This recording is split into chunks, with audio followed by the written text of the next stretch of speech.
Hey team, welcome back to another video. Very last minute mish. Left Auckland at 12:30 midday, and just here on a sporadic mission. I might head back this afternoon, but yeah, just saw the weather windows here, just get out here and have a bit of an adventure. So yeah, I'm here now. I'm just going to get suited up and jump in the water. So yeah, see what we can rustle up in a couple of hours. So as I jump in the water, the first thing I wanted to do was check my prop, because I hit a small branch on the way over. There was a lot of debris in the water as we just had a lot of rain. So I make my way over to one of my spots in about half a metre of water. And I haven't been here in about 3 years, but it doesn't take me long to find my first crayfish tucked nicely under this ledge.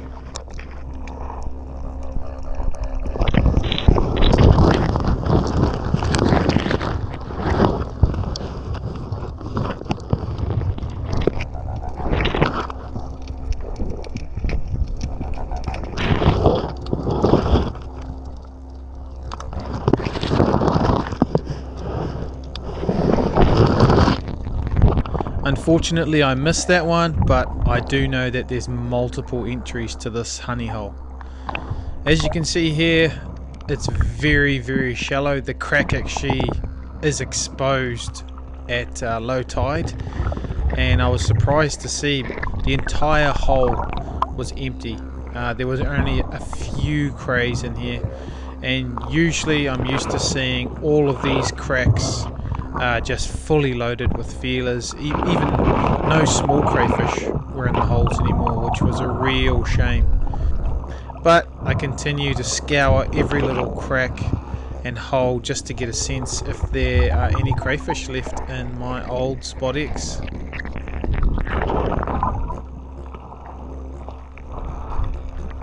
It's a real shame to see this once thriving honey hole of crayfish to only be 1 or 2 resident crayfish left in it. With these new crayfish laws coming in early this year, I can't help but think that where I'm diving right now is going to have the whole of Auckland bearing down on it, because this place is being left open. I would prefer that the whole east coast, even Great Barrier Island, was shut, just to preserve stocks everywhere. Anyway, I moved on and I eventually found a good buck, which I didn't get on film, but no, he was a really good buck, and it was in about a metre of water. So when you're looking for crays, team, they're not always out in the deep. Make sure you're checking those cracks right up against the cliffs.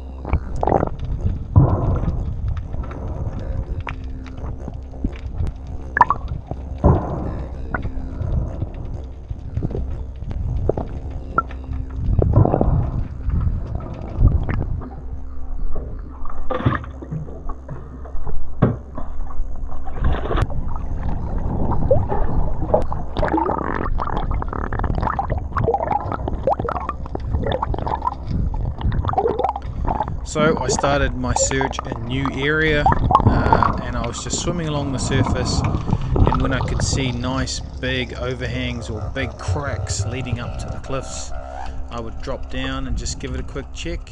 My bottom times weren't very long here, but when I'm prospecting for new ground, I try not to overdo it and just make consistent dives, and try not to have big breed ups in between. So I'm down there for maybe 20 to 30 seconds max, just poking my head under the kelp and moving on if it doesn't look like good ground.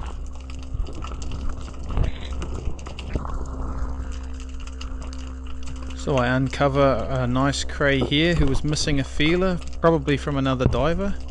I go in for the grab and I miss initially, but I always check the back door, and there he was. He was looking straight at me, and yeah, I was lucky enough to get a good grip on one of his horns.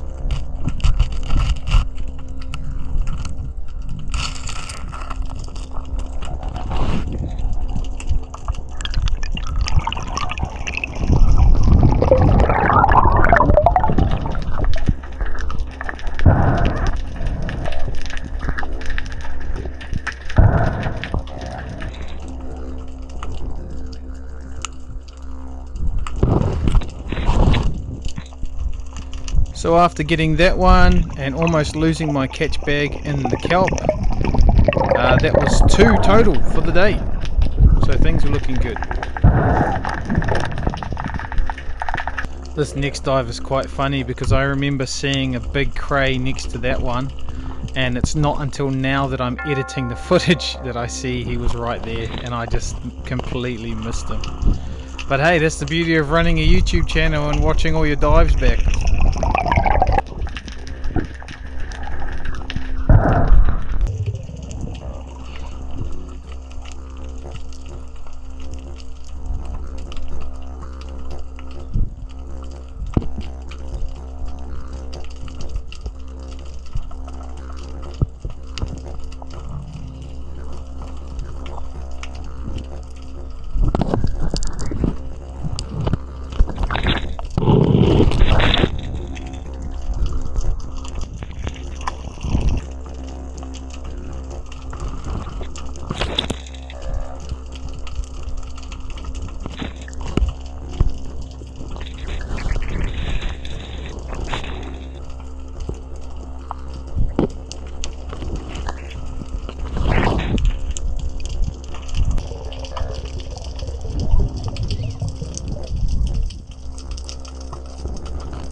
So this crayfish here gave me a bit of a run around. I find him here, and there's another nice small crayfish next to him. I missed him initially, and like I normally do, I usually go around to the back of the hole and take a look to see if I can get a better angle on him. There he is there, so I give him another go.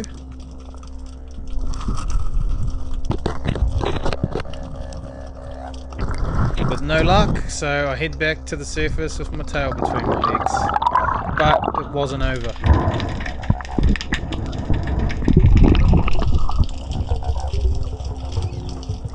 So I sink back under the kelp, trying to find where that big crayfish went.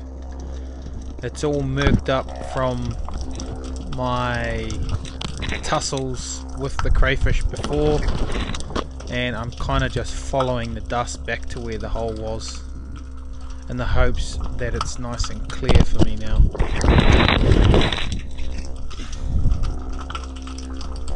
But unfortunately I couldn't find that big crayfish. So I give it another go, and this time I drop straight back down onto the right spot, and there you can see the smaller crayfish. And I'm thinking, no, that's not him. And then I see another nice one, but I know that's not him. He was a lot bigger than that. So I jam my arm into the hole to see if I can feel him, and then I see an extra antenna. So I give it a grab and shove my arm up underneath, and sure enough, it was him. He was hanging on the top of the rock, upside down, out of my sight. And all I could see was his one antenna.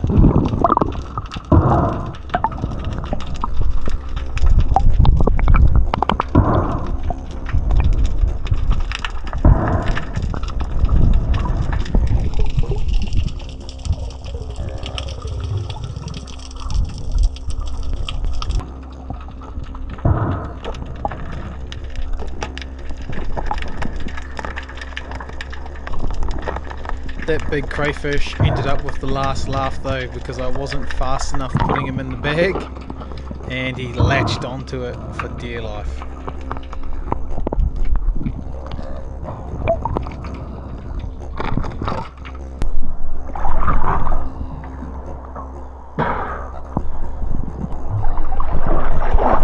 Well, got my limit of crayfish. So I'm just off to meet up with the family, see what they're up to, and yeah. See if I can find them. They're in there somewhere.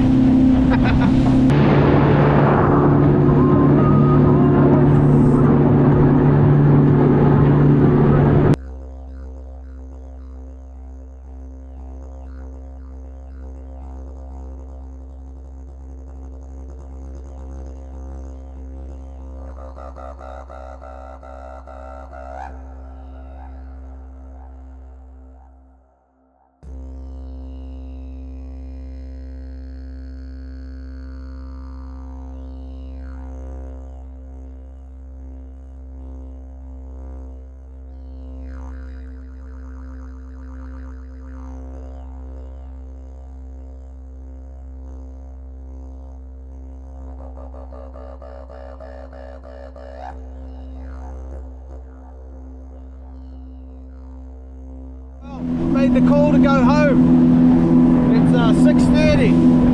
It should take me an hour 20 to get back, so yeah.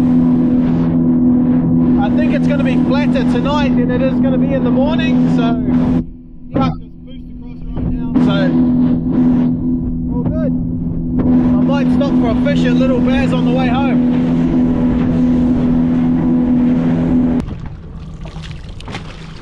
Okay, just stopped for a fish.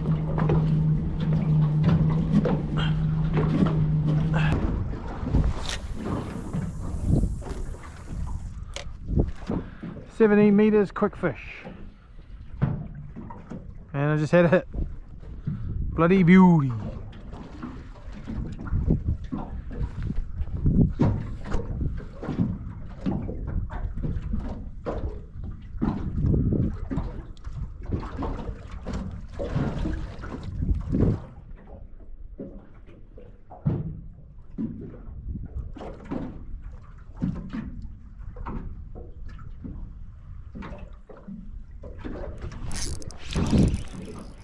Oi! Oh no! That was a good fish. What happened there? Oh, busted off on the leader even.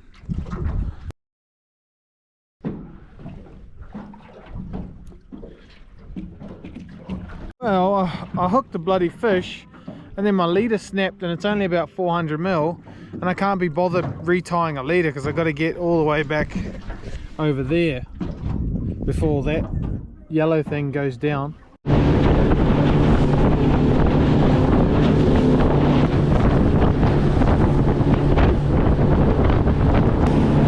so we got these crays yesterday and I'm just going to make crayfish sliders, or give it a go anyway, but this is a way that I was taught to break down crayfish in Fiordland on a charter called Pure Salt. So what you want to do is wrap the knife up and over like that, as you normally would. You break the hinge down there on both sides. I've actually already done this, so you are not going to hear the crack or anything. You lift the top off like that. So generally all of the mustard or kaka is left in there. Then you pull the tail off, and then on these bits here there will be these filters coming up, and all you do is get a serrated knife and you just cut them off like I've done there. Just cut them off like that, and then you end up with that big piece of meat there still connected to all the legs, and that just goes in the pot like that. So you just got tail dropped in and then that dropped in as well. So yeah, I'm going to drop these in, cook them up, and then I'll fry them off in a bit of butter and Cajun seasoning.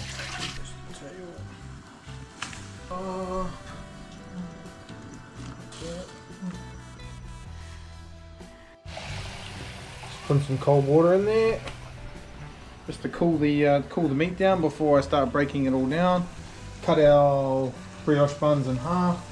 Our patties are going in the oven. Yeah.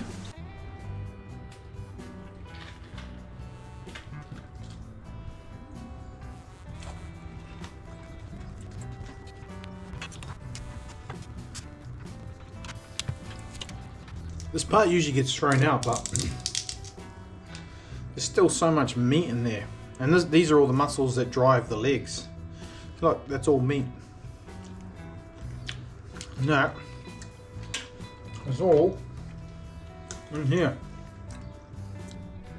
There you go. Chuck that in the garden.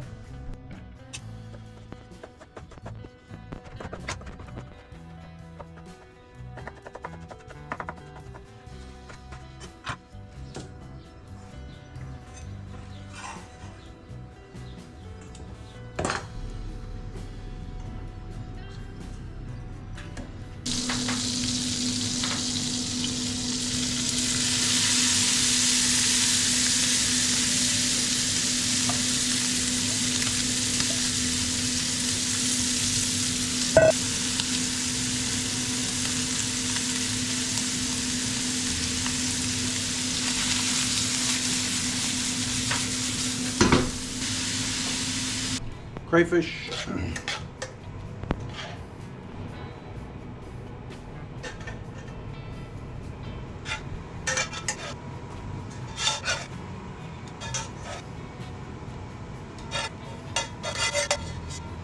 How good does this look? We've got the beef patties on the bottom, and then that fried off crayfish and butter and seasoning on top. Gonna go on with a bit of cheese.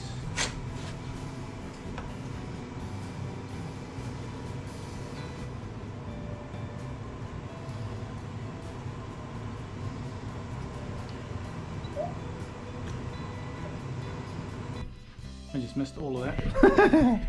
There you have it. So what I did was just lettuce on top of all that. I melted the cheese and then brought it out, and then it was lettuce and then aioli on the top buns. Here's the crayfish, beef patty, tater tots. There you go. You can see all the crayfish spilling out. Let's give it a taste test. Cheers everyone.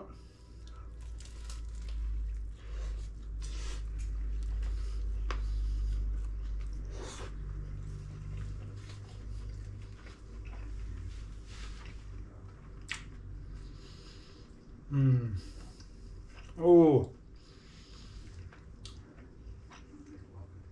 shit, that's up there. Still taste the crayfish because I just used a plain beef patty and just lettuce. I reckon could do maybe a tomato in there, but honestly that's now probably second, a close second, my favourite. But to me, you can't beat a boiled crayfish in salt water. But that is delicious. Look at that. I'm actually going to dip it in the hot honey. Hot honey.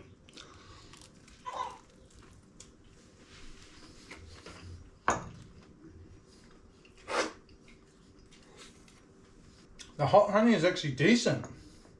I'm sure you've seen enough of me eating, but this dive you're about to see are the biggest Greenlip mussels in the wild that I have ever seen. This rock was sitting in about 2 meters of water, had lots of current. It was back home in the Coromandel, and I just couldn't believe it when I saw it at first. Some of these mussels I'm picking were just bigger than my hand. A true treasure, and something that we definitely want to keep secret, so you won't be seeing any above water shots here. But yeah, no, very plentiful, and there were thousands of mussels on this rock. This rock was probably about 30 square meters. It was a massive rock, and I'm just going through picking out of different areas. But yeah, very cool and very special to see kutai still this big.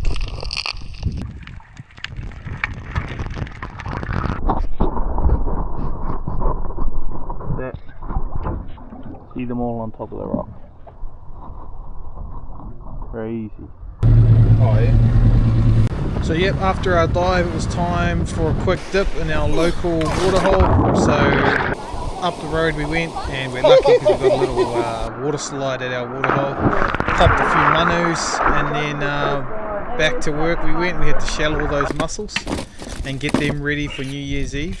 And yeah, you can just see the sheer size of some of those mussels. But yeah, cool day, because this was New Year's Eve, and yeah, I got to just hang out with all my whānau and prepare lots of kaimoana for them. So yeah, real cool. Frying station. One of his mates come out moaning, oh, I'm bored. I said, oh, he's bored.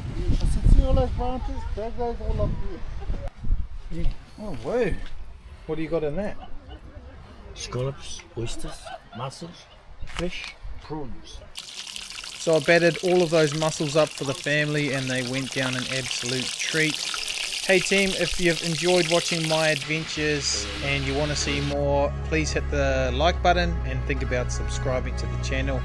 That way you'll get a notification every time I upload a new video. So if you've made it this far, thank you once again, and I'll see you on the next one.